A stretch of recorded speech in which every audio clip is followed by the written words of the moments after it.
Hey everyone, how's it going? So I'm just doing this little stream really for no particular reason, just thought it would be good to catch up with everyone, just chat about whatever anyone's interested in chatting about. I've got a few things to share about ongoing and upcoming projects, and we're still just stuck in lockdown here in Melbourne. It's been a long one. This is our sixth one, so anyone who also lives here knows how it's been for us going through all this. And I think it's 200 plus days of lockdown in total. So I just thought, yeah, just jump online. You know, it's getting harder to have these interactions on a day to day basis in a sense that we normally would. So I'm enjoying doing things like these live streams and just catching up with the photography and film photography community and all you guys that I regularly chat with. So I've got Rye Gordon in the chat. Hey man, how's it going? Thanks for joining. So yeah, what's everyone been up to? How are you handling the situation in the world wherever you are? What have you been shooting? I'll talk a little bit about what I've been shooting, as little as it is, but I'm keen to hear what you guys have been up to. So hopefully everything's working all right. I am trying this new thing where I can just sort of bring up people's chat on the screen so that you can kind of see it just here somewhere. Yeah, hopefully that's working, because I thought it might be easier to see the chat on the screen for anyone who prefers that. But yeah, I most recently did the video on the Lomo camera, the instant camera, and that was a lot of fun to use. I think I have some of the samples here for anyone who didn't watch that video. But long story short, it's a great instant camera. It's just not as consistent as the Instax SQ6, but at the same time, it has more capability. You can create a more diverse range of images, I think, and you can get a little bit more creative with what you do with it. So just to give you some examples here, I've got some of the shots that I went over in that video, like that portrait of Sarah that I was quite happy with, and same with this one, a little bit shiny there. But yeah, this is a cool camera.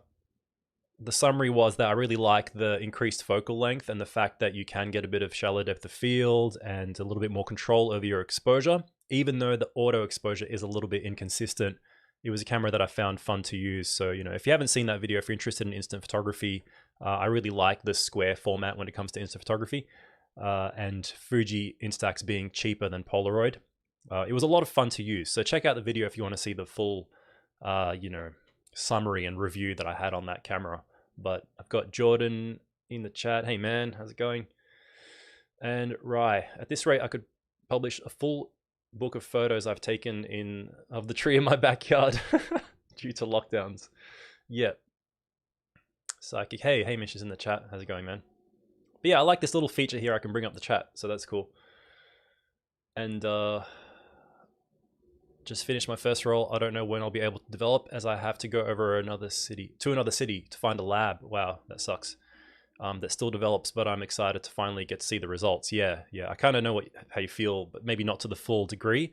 I've had a couple of rolls sitting around for a few weeks, almost a month now, not being able to go to the lab due to lockdown. I mean, I could post it, but I kind of don't want to. But I think I'm going to cave and just post a couple of rolls. I thought at least I'll build up a couple of rolls and send them in, and at least that'll be worth the postage. And I've got Ridwan in the chat. Hey Hashem, have you been? Pretty good, you know, considering everything. Lockdowns being the first, major thing going on right now, meaning can't go out, can't go shoot in any free sort of way. I mean, I can carry a camera, I guess, going on little walks for exercise, but it's just not the same. I mean, I can't really complain. It's still something. It's just that because we've been going through it for so long here, 200 plus days, it's starting to really wane and feel quite draining. So yeah, it is what it is. Film fellow, hey man. Just discovered your channel recently. Glad to hear an Aussie accent on film topics. Thanks. I wonder how it is for international viewers hearing the Aussie accent, if it's just sort of strange or hard to understand maybe.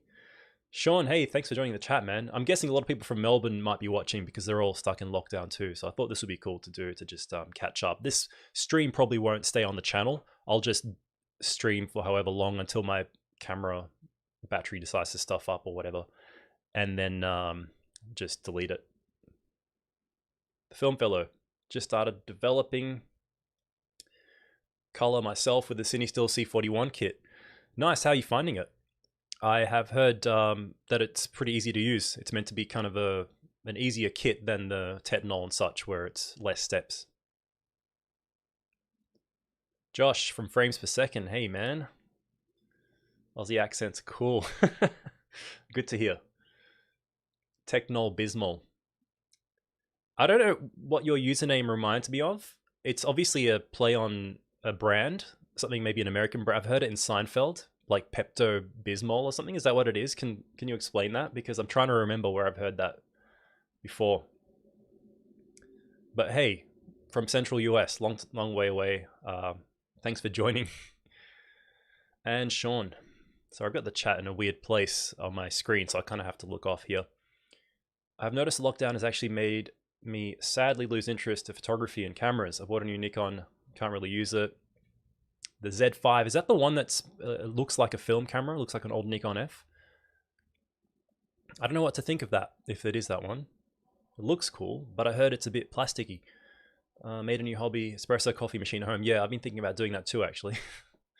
I used to have an espresso machine, but currently I'm just drinking black filter coffee. Utkarsh. Really enjoyed shooting cine film, don't mind developing, but I was wondering if you had any thoughts on powder kits versus liquid kits. Well, my experience has only been powder kits. I purchased a Tetanol liquid kit, which is actually sitting at the bottom of that shelf behind me, but I'm yet to use it. I'm waiting for an excuse to actually mix it up, because as you know, they expire pretty quickly before I start using it. So I can't speak personally from any experience using powder versus liquid. I've only used powder, but I didn't mind mixing the powder down, which can be a bit messy if you're not careful, but I didn't mind it. I like the fact that it's easy to buy and ship and whatever. But yeah, that's my thoughts on that. The Film Fellow, great with the temp control unit. Oh, so you got the sous vide as well? Yep, that's cool. It is Pepto Bismol. All right, yeah, I thought that. I've seen it in Seinfeld and other American shows. So I don't think we have that here though. Hamish, lockdown's been really frustrating. Yeah, I mean, I'm glad we have the Discord server. We have those little interactions there, and I can kind of feel the frustration from all my fellow Melbourne photographers. But yeah, also burnt me out from photography after I ran out of new ideas. Yeah, man, that's the thing. You kind of start to have to really stretch your imagination, and like you can do it. I think it's, just depending how far you're really willing to stretch it. But I guess it's not as exciting. Sean, that's the Nikon ZFC. Okay, so what you got is different. All right. Yeah, that new film camera looking Nikon supposedly isn't built too well, but like who knows? I haven't really used one. If it brings a new audience to photography, I suppose that's cool. They might even bring people over to film photography. And Jordan Godley, hey, I enjoy your stuff on Instagram, man. You do a lot of the surf photography, right? But yeah, you're saying we just got put into lockdown here in Jervis Bay, New South Wales. That sucks. Nikon is sending me the new film-inspired Nikon Z. Okay, so that's the one. Yep, to test out soon. What are your thoughts on this camera? Again, my only thoughts are that I think it's cool that it looks like a film camera and that it could bring a new audience in, but I have heard that it's a bit cheaply built, which could be concerning for longevity, but I've never used one.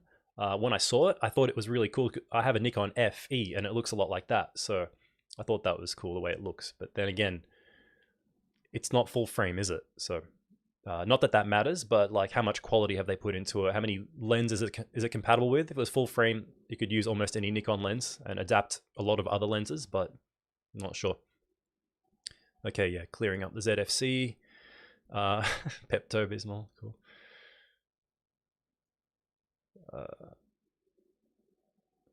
Honestly, don't know how it made to me since it was 5 years ago. Okay, on the Pepto. They are much more expensive here as well compared to the powder kits. Okay, yeah, I think liquid kits tend to be more expensive. I used to use Unicolor C41 kits. I went through a few of those, and I used to divide the 2 liter kits sometimes like down into 1 liter batches. Something people don't necessarily recommend to do, but I used to do it anyway. I used to just weigh out the powder and divide it, but supposedly you can kind of have different ratios of whatever's within those powders if you do that. But I did it with no issues at all. Once I start shooting more cine film, I'm going to start developing that at home again because you have no other choice generally. So I've got a whole reel of 500T that I'm going to start shooting when the world opens up a little bit more. But yeah, Utkarsh, I think it should be fine. And Sanchaka, thank you for the 2 last stream about film simulation. I bought Fuji for my everyday camera. Nice. Yeah, you can't go wrong, I feel, with Fuji cameras. Inkfast, finally caught a live stream. Nice. Matthew, still enjoying your MA? And also, what's your filter coffee method preference? I'm still enjoying the MA, absolutely. It's my most used camera. It's just great to use. But on the coffee, I use, this is an AeroPress right now. I brewed an AeroPress before I went live. You can probably, my eyes are probably a bit red. Didn't sleep too well, maybe, I don't know, but I'm kind of a coffee addict. Otherwise, I use V60 most mornings. I like V60 brewing. I had a Delta press for a while, but it broke. It doesn't have as good of a quality as the AeroPress. I found AeroPress I've had for 5+ years and it's still fine. I've taken it traveling, camping, and use it a lot. My partner Sarah uses it, and it's just a great coffee maker. But yeah, otherwise I use V60. I buy my coffee from a place in Melbourne called Proud Mary. I use a subscription, so they send me coffee every 2 weeks. I go through 250 grams. But yeah, I love coffee. I'm even thinking about doing some kind of live stream about coffee. I was having a chat with a guy on Instagram who was also into coffee, and I thought that could be a good topic. Maybe while talking about Sebastião Salgado's coffee book, if anyone's ever seen that. But yeah, Film Fellow, very happy for you. Finish your zine. Big fan of your photography. Thanks. Yeah, I'm going to talk a little bit about that actually, because if anyone doesn't know, I've been working on a zine, and these are some of the preliminary copies. So the first paper draft I did at Officeworks, one of the earlier prints, and today I actually just received the full shipment. So I'm pretty excited about that. I'm going to talk a little bit about that soon. Yeah. But I'm glad. Thanks for everyone joining and really engaging in these comments. It feels good to catch up with a lot of you. Technol, when I get new chemistry, I'm going to cross-process Kodak CN400 to E6. Okay, yeah. I shot a roll of that when I was like 15 in the late 90s, I think. It was the last. I bought it at Coles. They used to sell that film on the shelf at Coles. And I didn't develop it for another 15 years, I think, or something like that. So I probably shot it around 2000. And it's a C41 black and white, but I didn't develop it for like 10, 15 years. And it still worked. Turned out fine. That was a nice film though. And developing out a slide should be interesting too. Maybe they could use a Nikon ZFC chassis to make a film camera. That's what I thought. I was really hoping it would be something kind of high end, but it doesn't look like that in terms of quality at least. Abdurrahman, I know you normally use Negative Lab Pro, but did you get to try the Nega Doctor module in Darktable? No, I actually haven't heard of either of those things, so I definitely haven't. Yeah, I'm a kind of a creature of habit when I find something that works, even though I'll still experiment with stuff sometimes. I haven't tried those things. Do you reckon some people watching this stream will know who Dan Andrews is? I think so. I think a lot of people here from Melbourne, and if they're not, they're from other parts of the country who probably know about Dan Andrews. Josh, pick out a random book from the background. I'm curious as to what's on the shelf.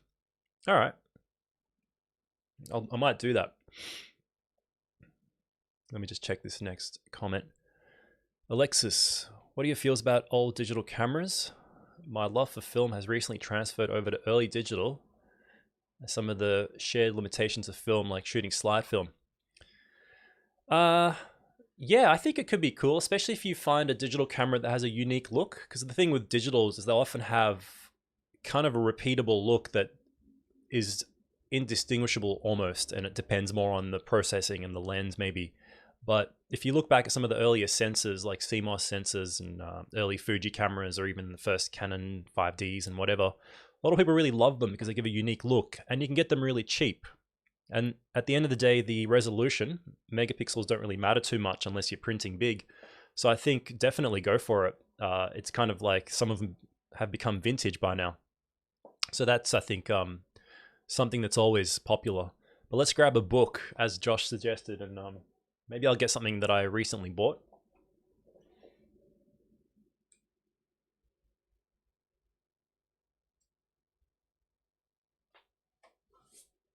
I'll grab two that I recently bought.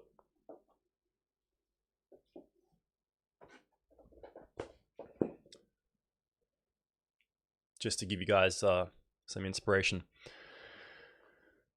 All right. This one was on my list for a long time.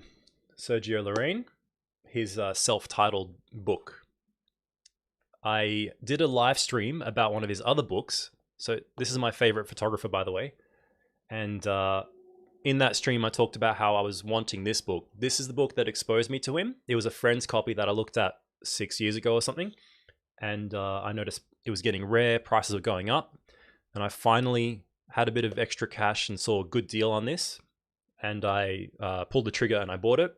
So this is something that I'll definitely be doing a stream on. It's a beautiful photo book, black and white work, all of it. And if you're not familiar with Sergio Lorraine, he has some beautiful stuff. He was a Magnum photographer for a little while, but he was a very reclusive and unique sort of personality. And I'll just try and open up and then find some images just to show you. But yeah, just this sort of classic style that I'll save that for a future stream for sure. But if anyone is familiar with Lorraine, this is probably his most popular book, and the other one is called Valparaiso, and I've got that on the shelf back there as well, which I did do a stream on, so you can check that out if you want. Another book I picked up recently was William Albert Allard, the 5 Decades Retrospective book. So this one, I haven't even had a proper look through. I'm a bit impulsive sometimes when I see a good deal. This one was through Amazon, and I'll just buy the book and flip through it briefly, and then when I can give it proper time, I'll actually look through it, over a longer period. But yeah, definitely can recommend the Sergio Lorraine book. Albert Allard looks pretty good so far, but again, I'll probably give it a proper look before I talk about that more. But yeah, Josh, what's your latest book? I know you've done a few book related things. I think on your channel you shared a bunch of your books once. What have you been looking at lately? I'd be keen to hear. But anyway, I've got Asha Hodara. Should do a stream with the photo department on YouTube, who also loves coffee and used to work in the industry. Okay. The photo, that's a channel? I think I'm not familiar with them, so I probably should be if it's another photography channel, but there's so many out there that I'm generally not always in the loop. Mitchell, hey man. Which supplier did you end up going with for the zine? I ended up going with Mixum for the zine. Matthew, picked up an MA last year and I don't think I could ever let it go. Yeah, nice.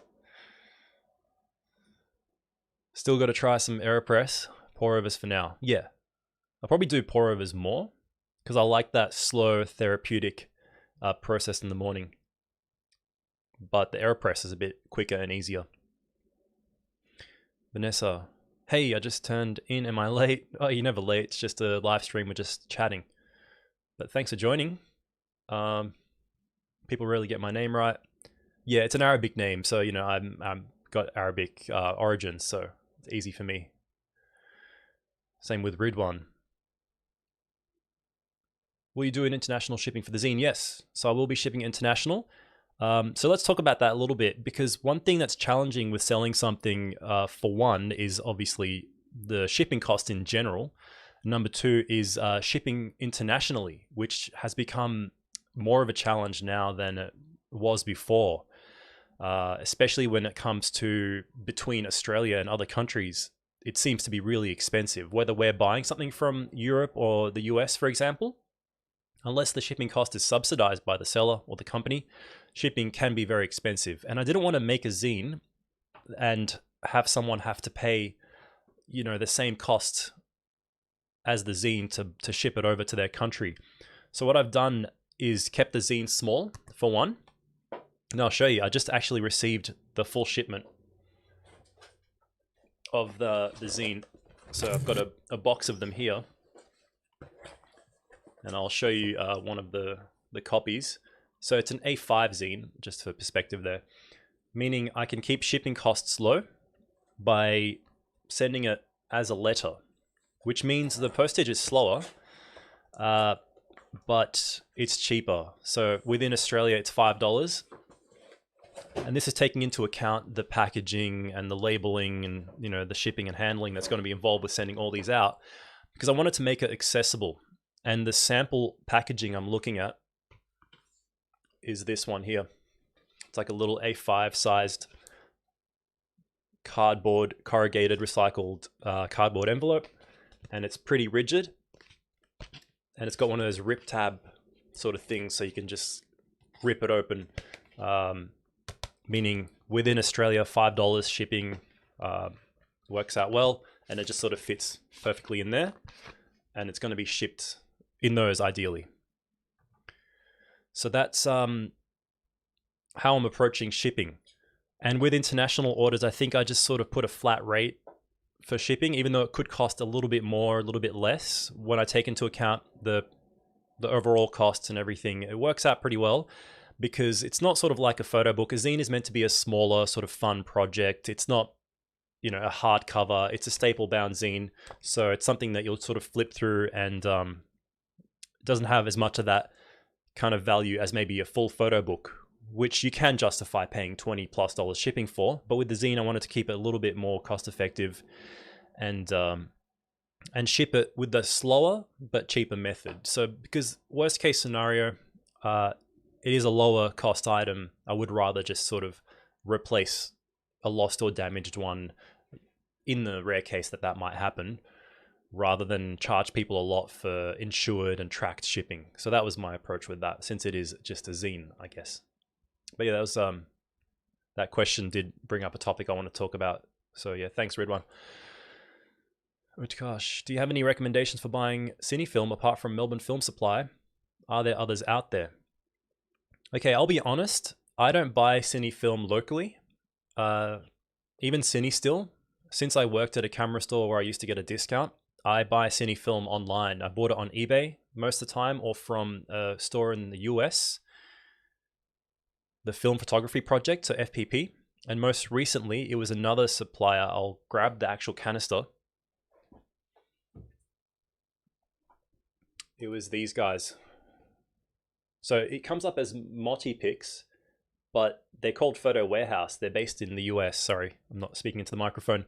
But yeah, if you look up the Multipix as a brand, they have a website. I can't remember the actual name because I have a few different names depending on the eBay store, their physical store, but they are an actual place, and that's where I buy Cinefilm.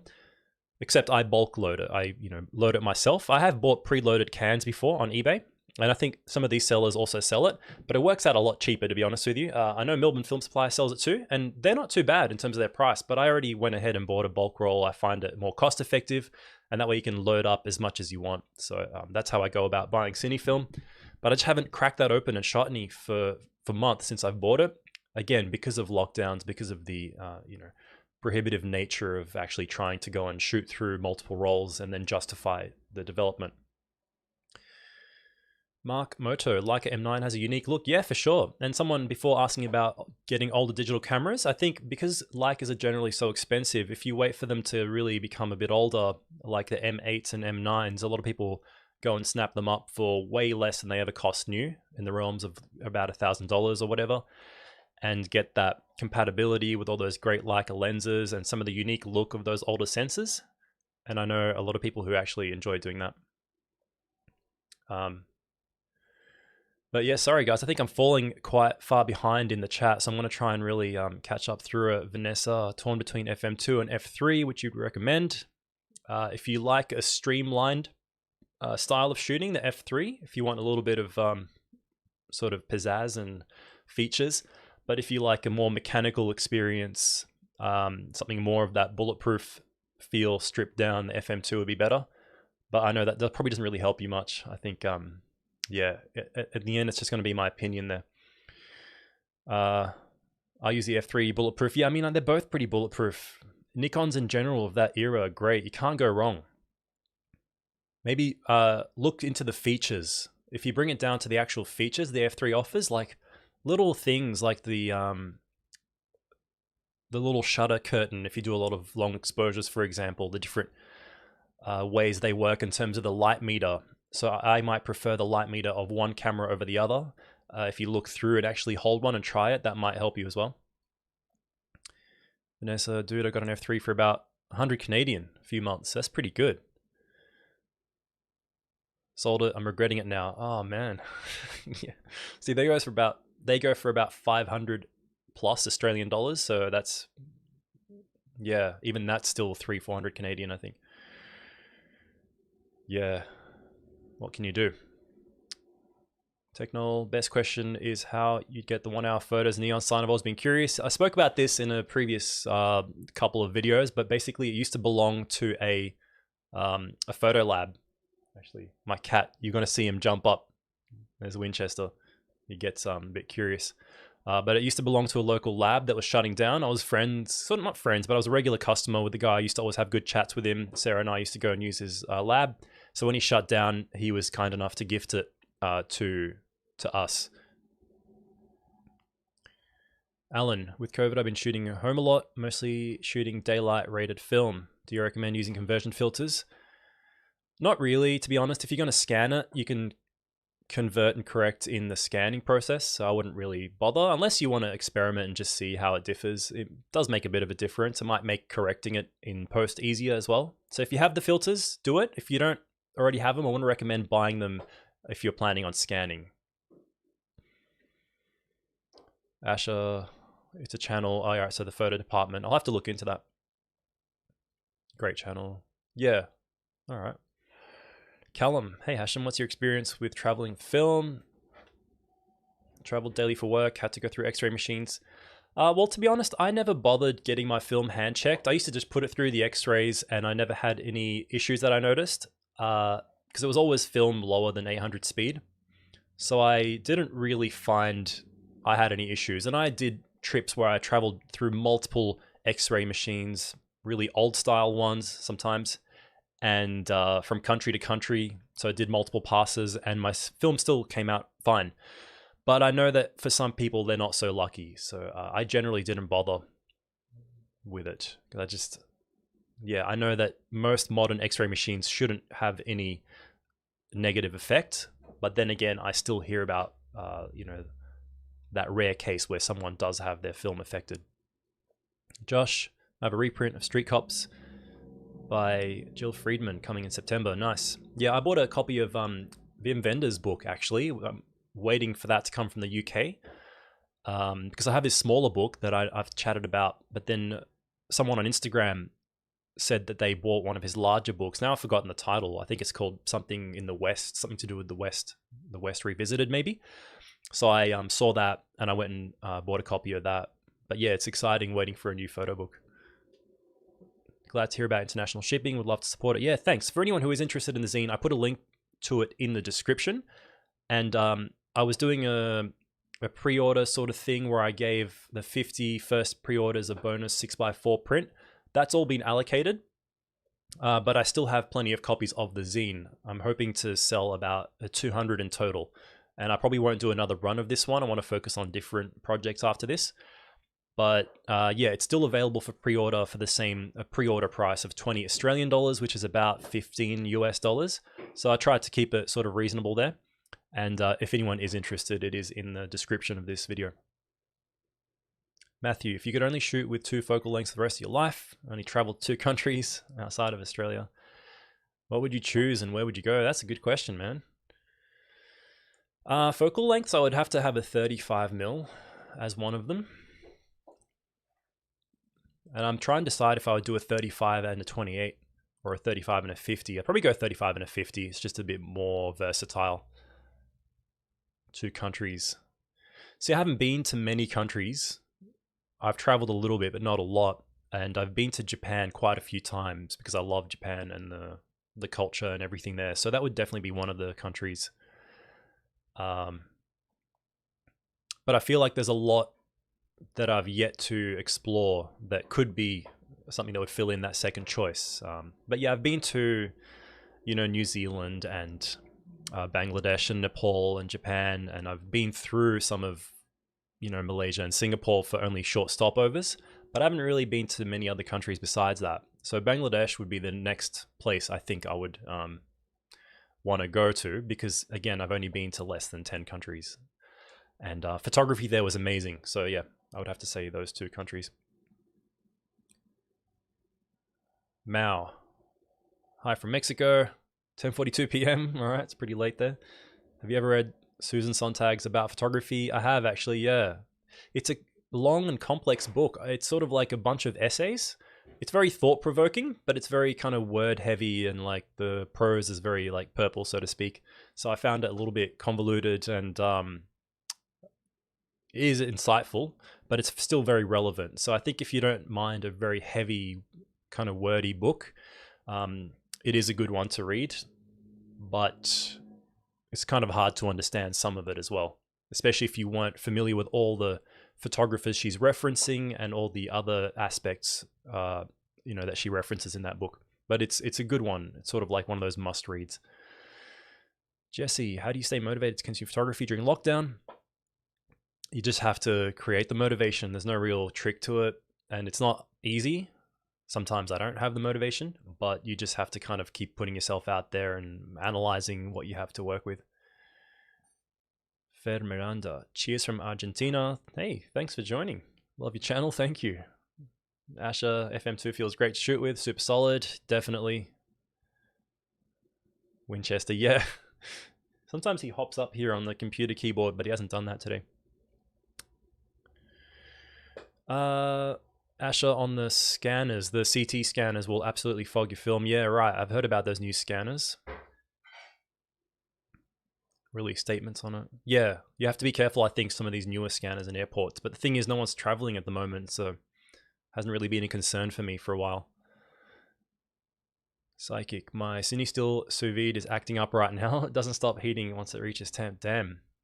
Yeah, I don't know. Would they have a warranty on it? Because I have a sous vide, actually. I bought it for cooking with. I've never used it for film stuff, but I bought it on Kogan. It was one of those Anova ones, which I think is what Cine Still just rebranded. They probably just rebranded an actual cooking sous vide and slapped their name on it.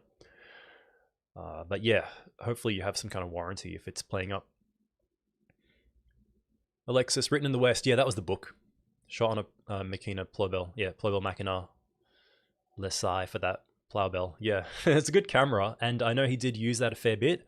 I've got one of his smaller books. You can kind of see that little blue one there, which is called For Real and For Too True.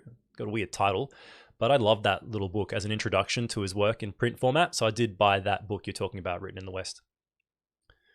Josh, usually carry on X-rays, film is fine. Yeah, so that is the thing. Sorry, if I didn't mention that. When I have traveled with film, I definitely don't check it in. I take it carry on, but I still let it run through the security checkpoint X-ray, not the checked luggage one. Don't leave your film in checked luggage. That is what generally ruins people's film when they're traveling. So sorry, I didn't mention that earlier. That's definitely an important caveat there. Raymond Pembroke. Hey there, dude. How's life? Pretty good. Pretty good considering. And Giant King Squid. When developing black and white yourself, how do you know when good enough is good enough? It's a never-ending wormhole of trying new developers, new film, new technique, and so on. Yeah. Well, for me, it's sort of just dictated by the developer and whatever I have on hand. So, for example, I'll buy a bottle of HC110 and it just lasts forever. And I can't justify buying too many different developers at once. And if it works, it works. So I kind of just stick to what I like the results of. And at the moment, it has been HC110. And sometimes I'll have Xtol because it suits certain recipes better than others. But yeah, I don't experiment too much as you might think when it comes to black and white developing. But you can go down that wormhole if you really want. There he is. Wait. Anyway, makes me feel a lot better about taking my film camera with me, new to film, worried about ruining rolls. Yeah, I mean, I guess some people are out there traveling already. I know that within the US, people are able to travel pretty freely. And in Europe even.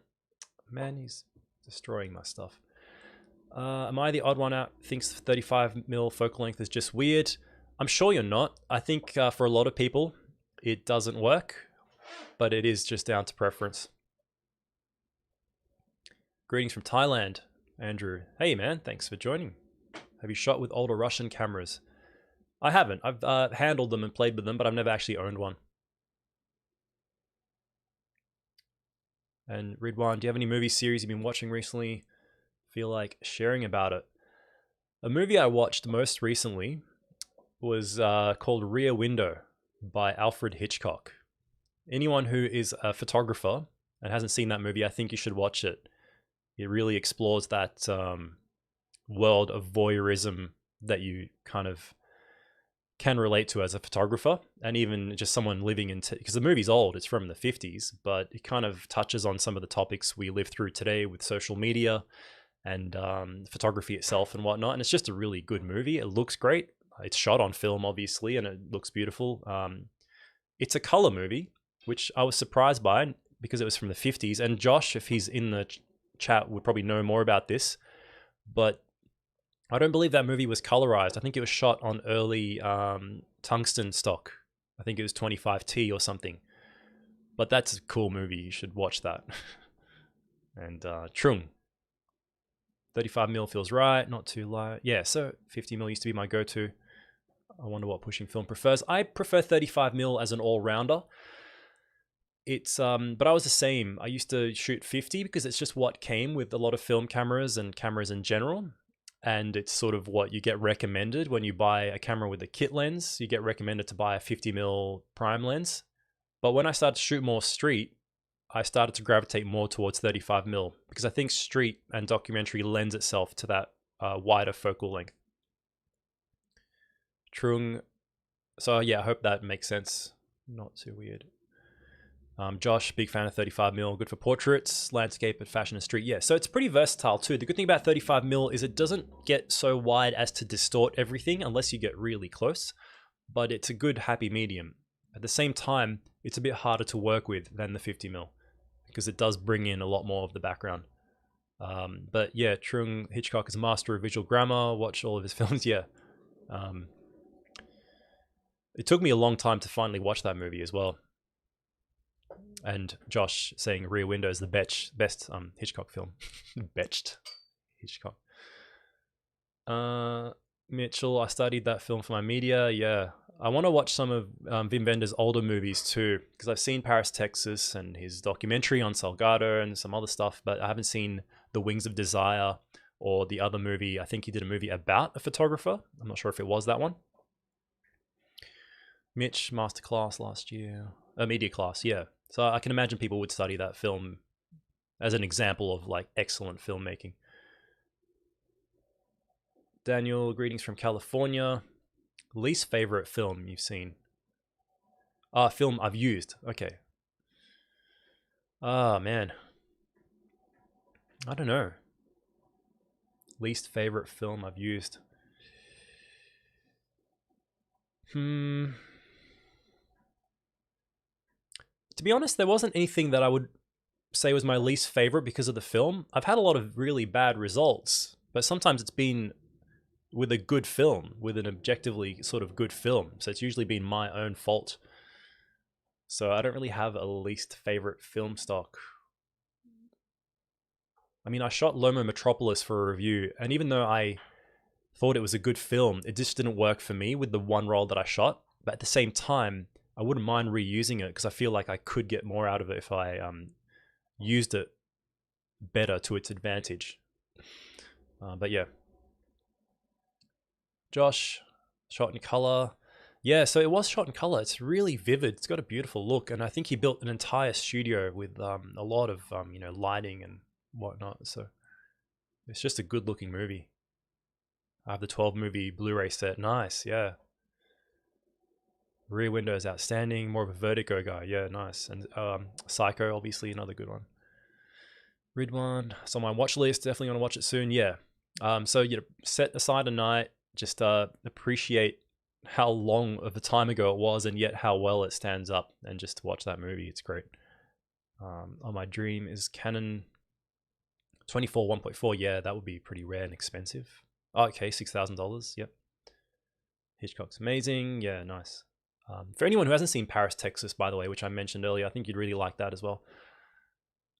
Asher, main character, used Exacta, the camera with the 400mm lens. Yes, looking up that camera, yeah. He's such a good actor, that guy, as well. Everyone in that movie was great. What about 40mm? Lately, I've been using the Minolta CLE.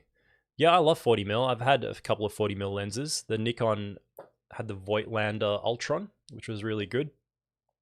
It's a good happy medium as well, similar to 35mm, and especially if you gravitate more towards 50 and you're kind of stuck in the middle of not knowing if you want to shoot 35 or 50, 40 can be really good.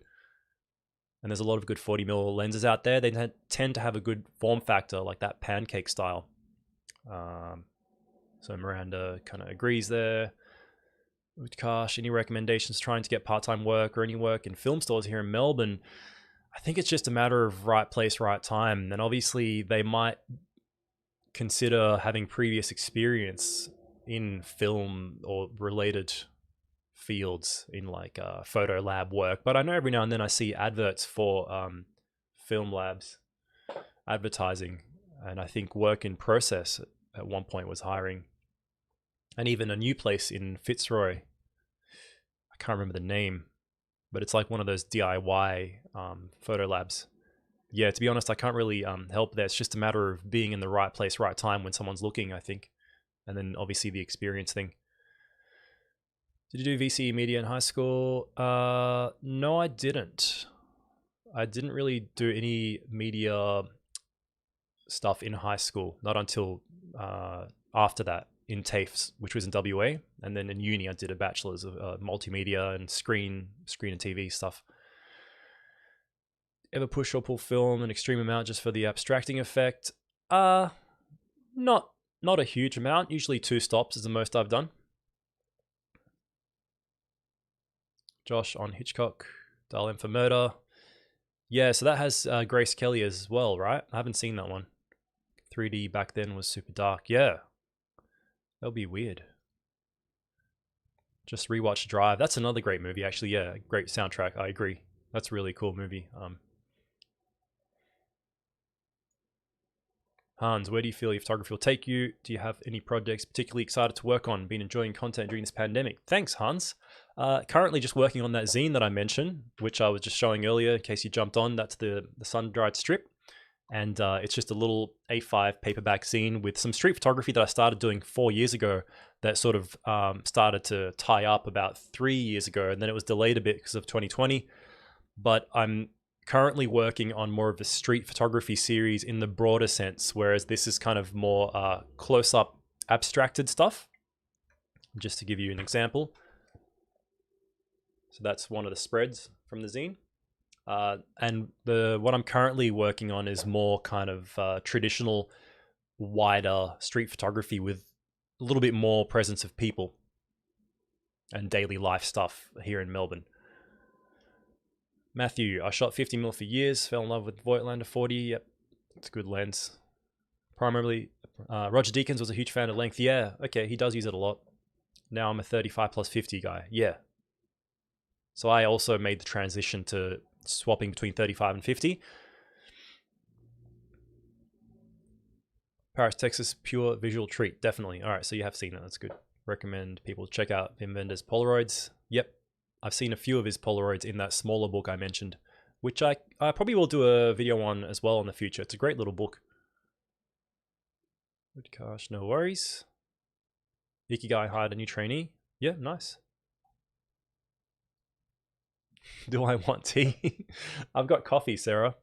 Sarah's asked me if I want tea. You can come in if you want. Come and say hi to the internet. Vanessa, when is Sarah coming back to the channel? See? She's not answering.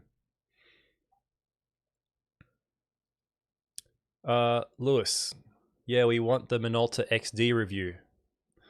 They want the Minolta XD review. She said yeah, but you couldn't hear it. Second Bob. Greetings from smoky Napa Valley. Nice. I'm not familiar with I've heard of the Napa Valley, but I wish I had a visual sense of what that looks like. I'll have to look it up. Napa Valley.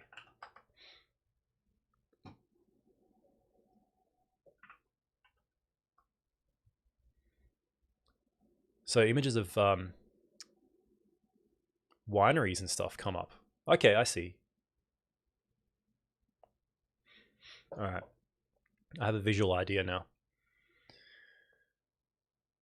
Truing, it's hard to create images with people in it. If old mate Dan keeps giving out extensions. Yeah, exactly. He's giving out pocket money as well, though. So if you're out of work like I am, at least there's that.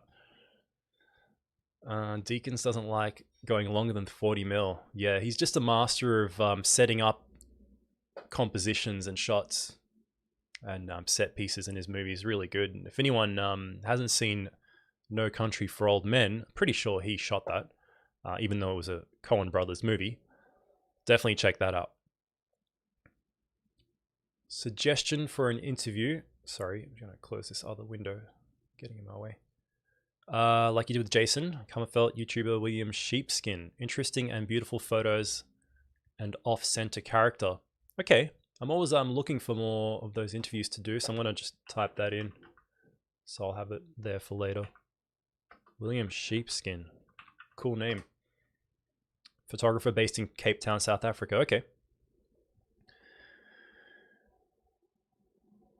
Major T anyway. All right. Sarah, okay, so there you go. She hasn't been shooting much because of lockdown, like most of us. So, but she will come back to the channel. I've been trying to convince her to do another live stream together where we can just chat about something. Fountainhead with Gary Cooper, ZP, St. Helena, California.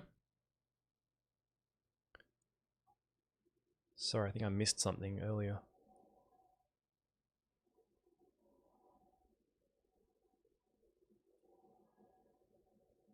Yeah, No Country for Old Men. Good. All right, so I'm not the only one.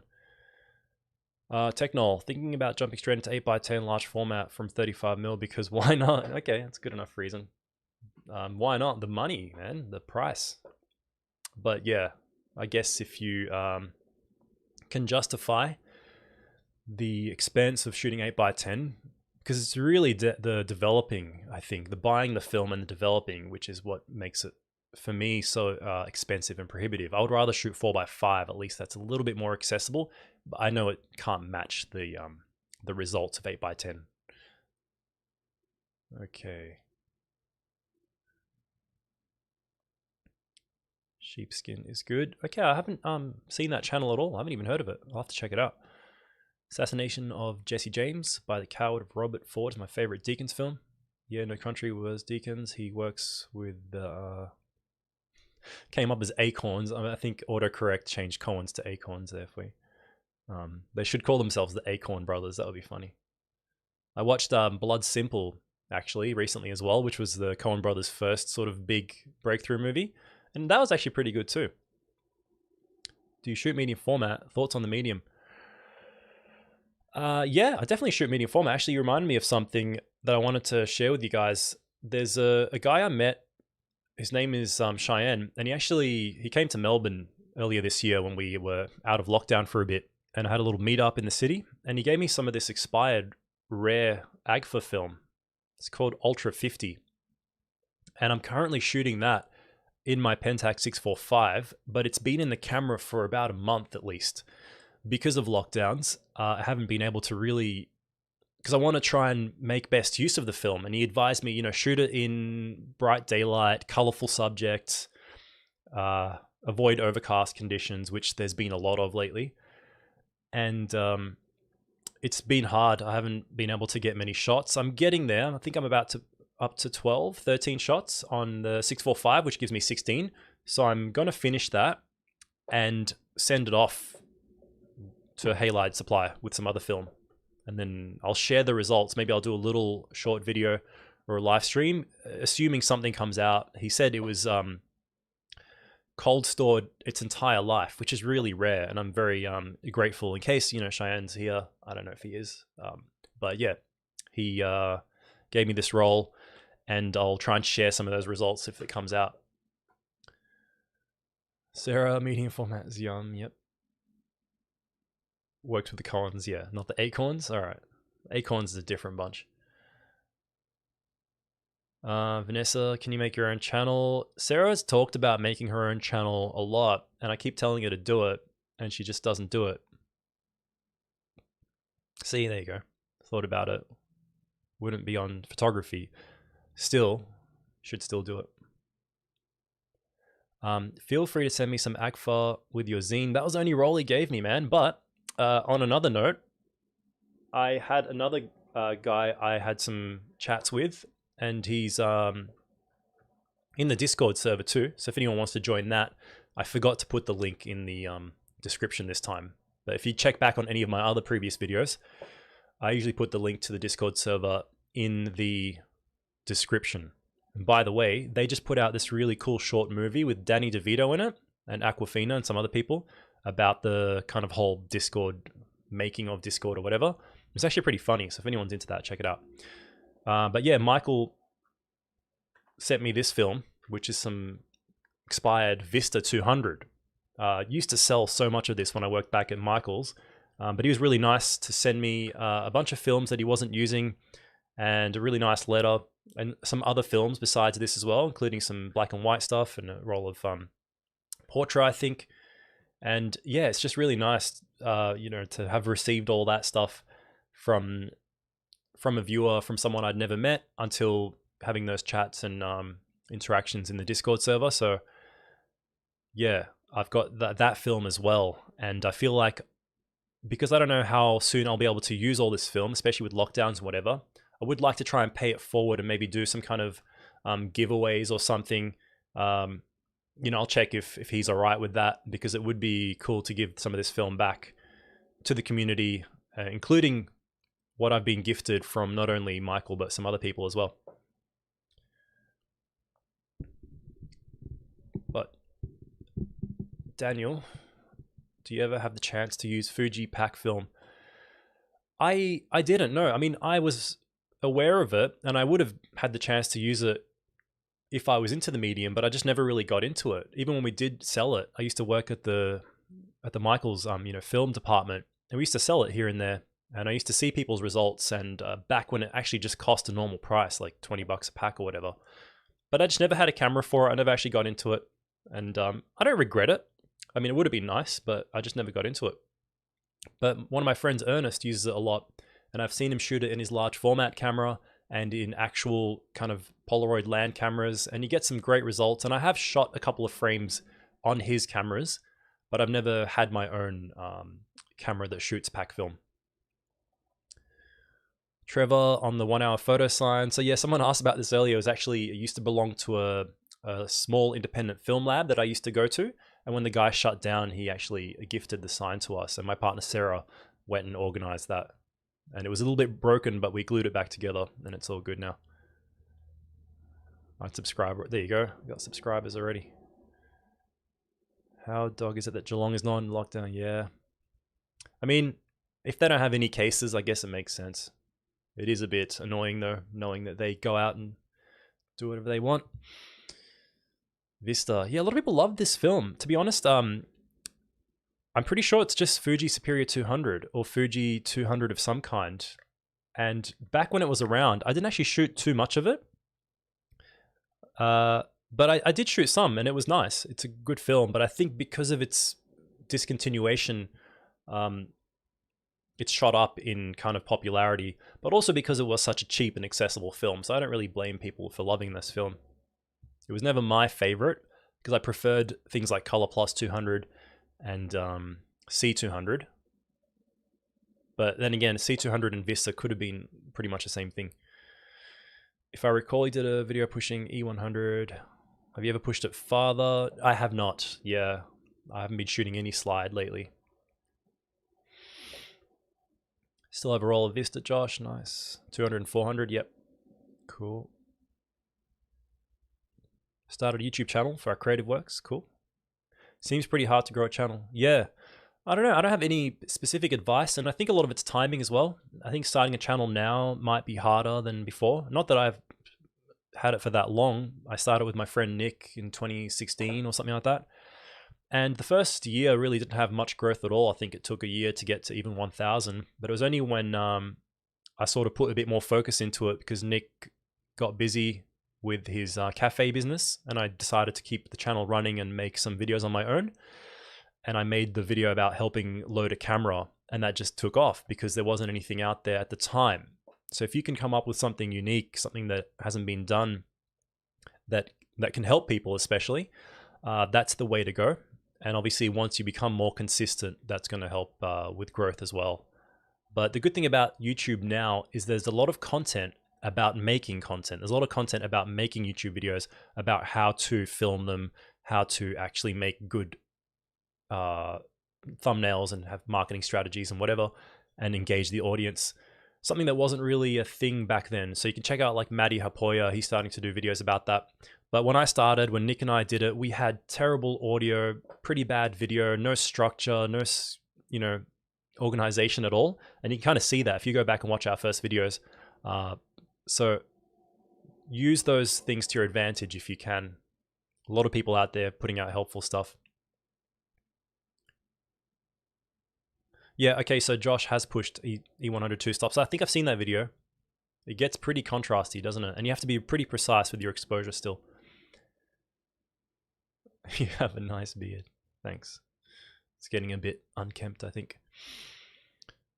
Dream camera, money no object, Leica M10P. I know, a digital camera, sorry. Super hard to grow a channel. 3 years, yeah. So it's really, there's no formula, I think. Hey, Ernest is here. All right, so I was talking about you, Ernest, about pack film, about how I've only ever shot pack film in your cameras. And I think Ernest actually still has a stash of FP 1000, maybe some 3000 as well. But that stuff's like gold now. More photographers should have beards. I feel like a lot of photographers have beards, at least here on YouTube. Maybe I should be different and just clean shave. Anyway, yeah, guys, this has been good chatting. I think I'll sum things up here before my camera battery dies because I'm using the battery in my Canon as the webcam.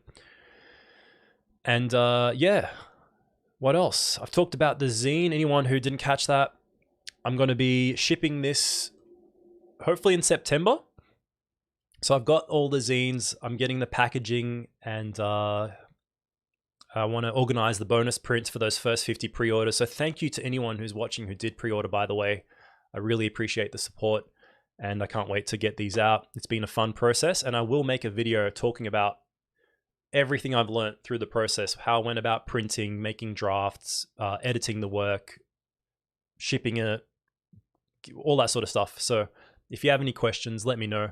I'm happy to answer any questions about that. I've already had people reach out on Instagram, ask me questions about who I printed with, how I went about it all, and I'll be happy to share that because I want to kind of share whatever I've learned so that anyone out there can print their work as well.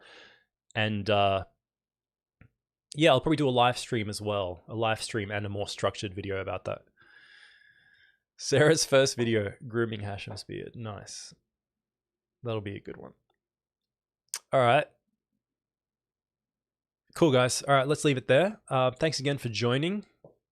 Check out the link in the description for that zine if anyone was interested, and the Discord server too. I've been trying to go on there more lately, especially being stuck at home. Discord's pretty good, and I'm trying to get better at using it and utilizing some of its features. So I could maybe add a couple more moderators in the future if the server grows more. But it's a good place to just hop on and chat and find topics and knowledge if you're looking for any help with something, for example. So yeah, thanks again for joining. I hope everyone's doing well, and I'll see you all on the next video, live stream, or on Instagram or whatever. And enjoy. All right. Where's the end button? I keep losing it. There we go. See you guys.